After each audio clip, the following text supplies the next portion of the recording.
thank you. I want to thank the organization invitation. And also I want to thank MSD for its support and commitment with CIBERDEM. This is the title that you have in the program, but while I was preparing the talk, I have changed it, and I have chosen at the end this one, but anyway, at the end of the talk, you may choose that you prefer. Because this is the last talk in the morning before lunch, probably some of you may be some tired and hungry, and I have decided to start my talk by the conclusions. I will try to convince you in the next 30 minutes that adipose tissue should be considered as a relevant target from GIP, GLP-1 and GLP-2 peptides. Furthermore, I will try to demonstrate that it may influence the adipogenic and functional capacity of human adipocytes, impacting on glucose homeostasis. And I think I convinced that the new drug designs should include the combination of more than one peptide to obtain a fully metabolic response. This is a very well-known picture from the natural history of type 2 diabetes. I don't spend too much time commenting on. I only want to remark the decrease in the incretin effect in parallel with the decline of beta cell function just before hyperglycemia appears in plasma of these patients. As you know, we have in the market from several years ago different treatments that may influence this incretin effect, and this has returned the interest for these molecules, for these peptides. In fact, these peptides are nothing new. They were described in the early 70s as humoral factors released from the gut with a capacity to promote insulin secretion after food ingestion. The first one to be described was gastric inhibitory polypeptide because it has a potent inhibitory activity on gastric secretion. And the name was changed when the insulin secretory capacity of this peptide was described and renamed with glucose-dependent insulinotropic polypeptide. In the 80s, glucagon-like peptide, GLP-1, was described. These peptides are hormones secreted by enteroendocrine cells, K cell and L cell, mainly, that are distributed across the gastrointestinal tract, and they have a complex regulatory mechanism for its secretion, intervening some nutrients and also paracrine and autocrine relationships between these cells. Importantly, these peptides modulate pancreatic islet secretion, inducing an important insulinotropic activity. In fact, it accounts at least 50% of the total insulin secreted after an oral glucose ingestion. These peptides, as you very well know, have different actions in many organs, in different tissues. But let me focus on adipose tissue, an important organ in controlling glucose homeostasis, and perhaps one of the less studied as target for these peptides. I will start talking about GIP. GIP, we have evidences in the literature that GIP may have some pro-obesity effects. GIP activates a GPCR receptor that is widely expressed in pancreatic cells, but Haeckel in 1979 describes this receptor in this adipocytic cell line, as you can see here. Furthermore, this receptor is upregulated during adipogenic differentiation indicating a potential role in this process. The main hypothesis supporting this pro-obesogenic role of GIP is attributed in part by its capacity to increase insulin secretion. In animals models, in a mouse, in a high-fat diet, in the intestine, the K cells is produced a K cell hyperplasia, inducing an increase in circulating levels of this peptide. This peptide interacts with its receptor in alpha cells that, in the setting of low glucose levels, increase the glucagon production and glucagon secretion in these animals. Furthermore, GIP may also interact with the GIP receptor in the beta cell that, in the context of high glucose levels, induces an increase in insulin secretion. The combination of the high levels of insulin secretion in cooperation with high levels of this peptide induces a lipogenic effect on adipose tissue. One of the first of the main evidences supporting this hypothesis is in the animal models. You can see here a very well-known genetical model of obesity. When they knock down the GIP receptor in this mouse model, this mouse have less hyperphagic behavior and also increases less weight in a high-fat diet. The chemical induction of blocking this peptide with an antagonist, as you can see here, produces a similar effect on body weight. These are animals in a high-fat diet treated with GIP antagonist, showing a less increase in body weight than the wild-type counterparts. And also these animals show a better metabolic profile with a better glucose homeostasis than the wild-type animals, than the non-treated animals. In the same line of evidences, when human adipocytes were treated with this peptide, with this incretin, we observed an increase in the gene expression of many pro-inflammatory and inflammatory markers, and a decrease in the glucose uptake, inducing an increase in the insulin-resistant states in adipocytes treated with GIP.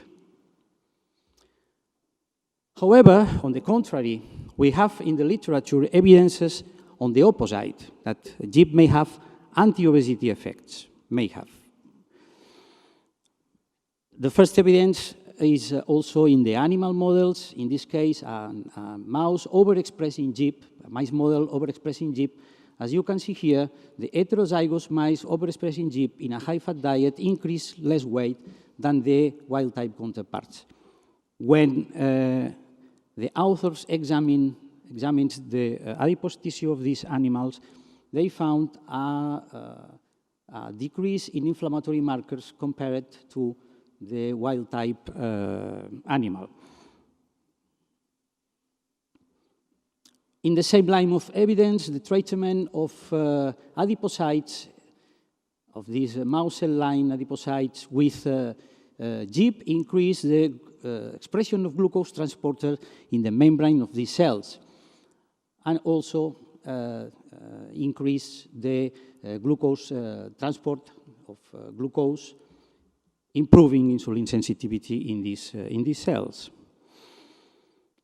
The majority of these studies has been performed in mouse models or in mouse cell lines, but the studies in humans and in human obesity or scarcely studied. When we have analyzed the expression, the gene expression of GIP receptor in human adipose tissue from lean and obese subjects, we found a clear downregulation of this GIP receptor in subcutaneous depot from obese subjects, as you can see here. This downregulation was replicated at least in 3 different cohorts, and more interestingly, the downregulation was mainly observed in obese people with high insulin-resistant condition. This is a chemical staining from adipose tissue and from obese or lean, showing a clear decrease in the GIP receptor expression in this adipose tissue. Sorry. In the same line, the stimulation of this human cell line, SGBS, with GIP induces an increase in glucose uptake, you can see here, after 24 hours of incubation. Sorry, this is a problem with the Mac and the PC, and the slide is not adequately viewed, but importantly, this improving in insulin sensitivity is mainly observed in lean subjects, without observing effects in obese subjects.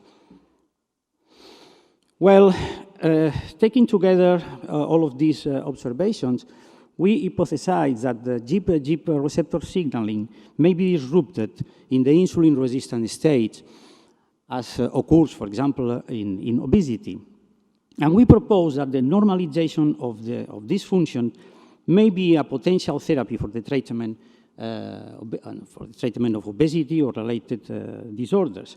But is there any clinical evidence supporting this affirmation? Well, I will give you some clues in a few minutes, but let me, before, to introduce GLP-1 and the effect on adipose tissue. This incretin is a very well-known incretin by the clinicians, and also have a lot of effects other than increasing insulin secretion. But adipose tissue, we think that is important also in the adipose tissue, and I will show you some data about. The first time that GLP-1 receptor was described in the adipocytes was in the 1997 by a group of Montrose. They suggested also that this that GLP-1 may activate a different pathway than they observed in the pancreatic cells. Well, this is the same problem with the slide. GLP-1 also regulates adipogenesis in this mouse cell line. As you can see here, if we put different concentrations of GLP-1 in pre-adipocytes, we observe, it's difficult to observe, but please believe me, we observe a small size of adipocytes with a small, with a more lipid droplets with a small size. Despite the total lipid accumulation in these cells is the same. When we have analyzed the expression of GLP-1 receptor in human adipose tissue, we have observed that the expression is mainly observed in the stromovascular fraction, but also mature adipocytes may express this receptor. As you know, stromovascular fraction is composed by the immune cells and also by the endothelial cells and the mesenchymal stem cells and the pre-adipocytes.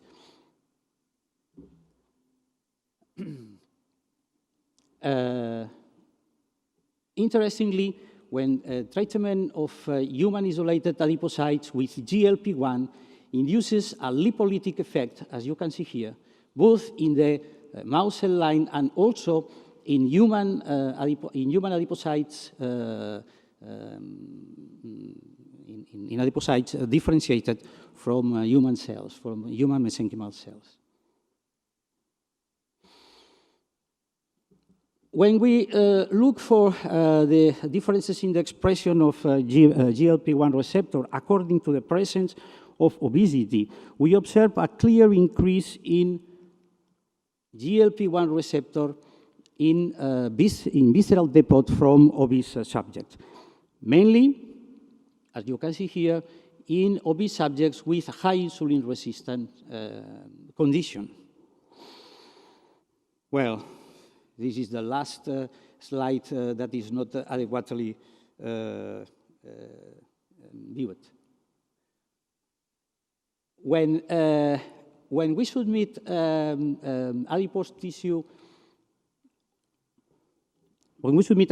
to different concentrations of GLP-1, we globally observed a decrease in adipogenic and lipogenesis markers, mainly in subcutaneous adipose depot.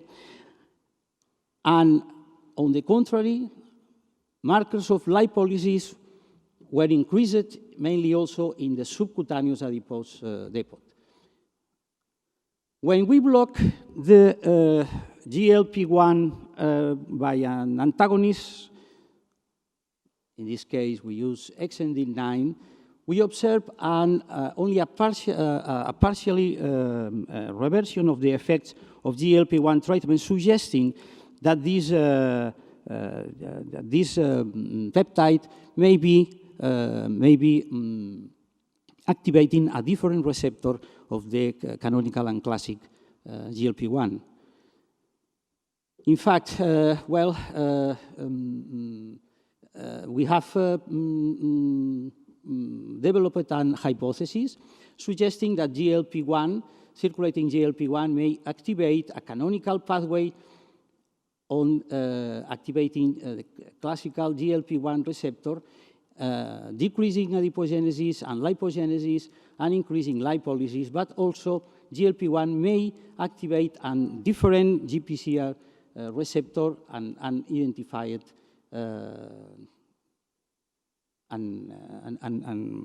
already unidentified receptor. Coming back to the previous question, is there any clinical evidence supporting this affirmation that restoring GIP receptor signaling may be a good target to treat obesity? I will show only this slide from an elegant work performed by the group of Matthias Schopp, in which they use different combinations of GLP-1 and GIP co-agonists. And as you can see here, the treatment, or patients with type 2 diabetes, treatment during 44 days with this co-agonist improves glucose metabolism and, more importantly, without gastrointestinal discomfort. They demonstrate during the work that using individually these peptides have less effect than the combination of these co-agonists. Well, the answer may be yes, restoring the effect of GIP receptor may be important in glucose homeostasis and in the weight control in humans.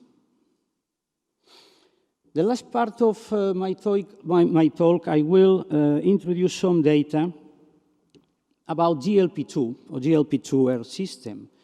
This is not an incretin, as you know, but is processed from the same gene, the prepro-glucagon gene, and depending on the tissue, the dominant convertase induces or produces GLP-1, GLP-2, and oxyntomodulin in the brain and in the gut, in the intestine, and in the pancreas. This gene is processed to glucagon mainly.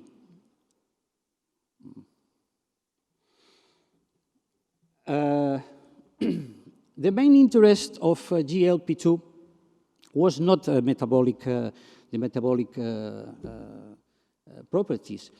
This peptide,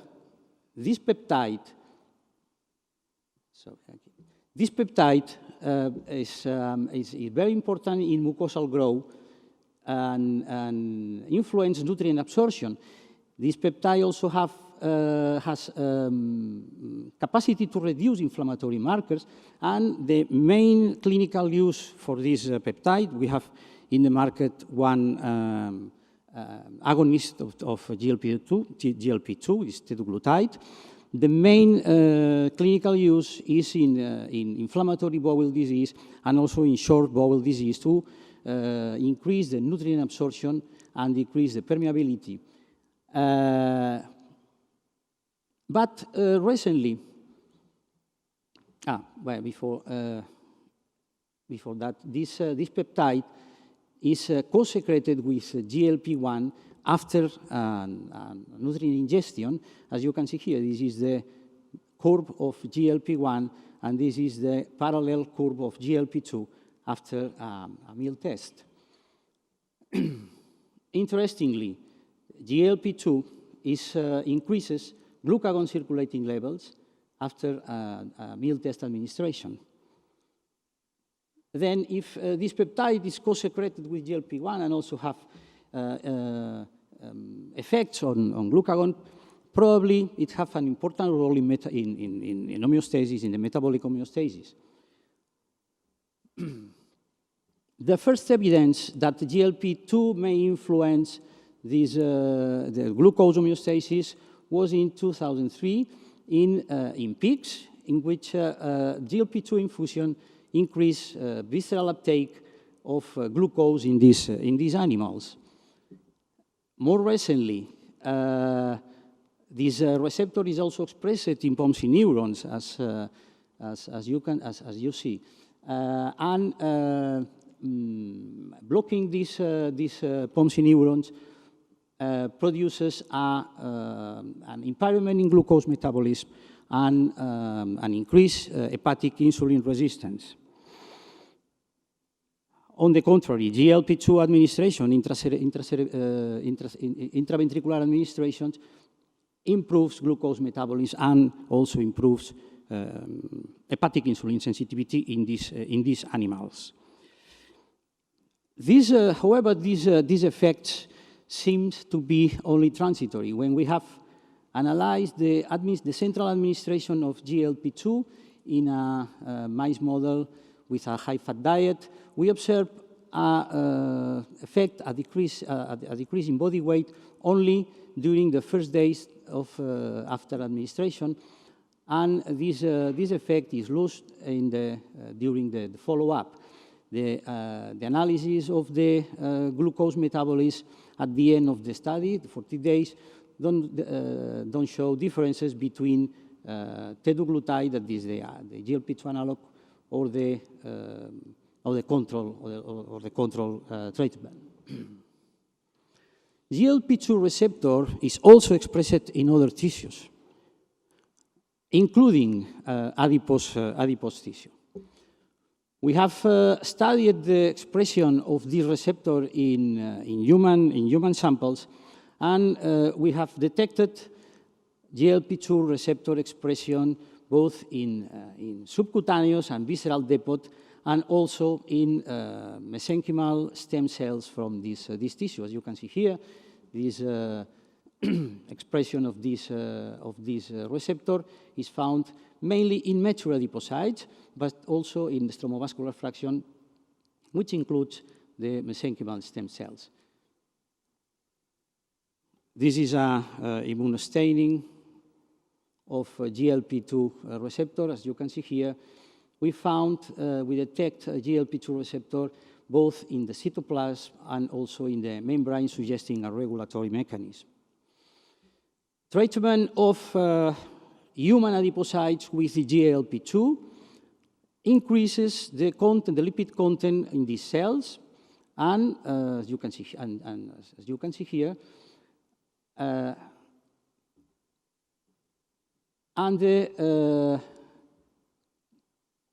the content. and GLP-2 receptor protein expression is downregulated only in subcutaneous adipose tissue from obese patients. More interestingly, when we treat adipocytes with GLP-2, we observe only a response in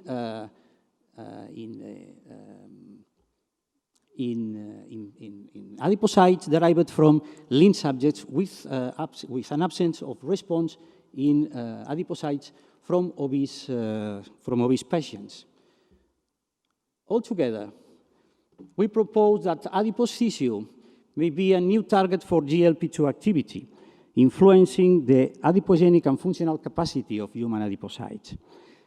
We need to understand better the role of GLP-2 on adipose tissue in the metabolic events.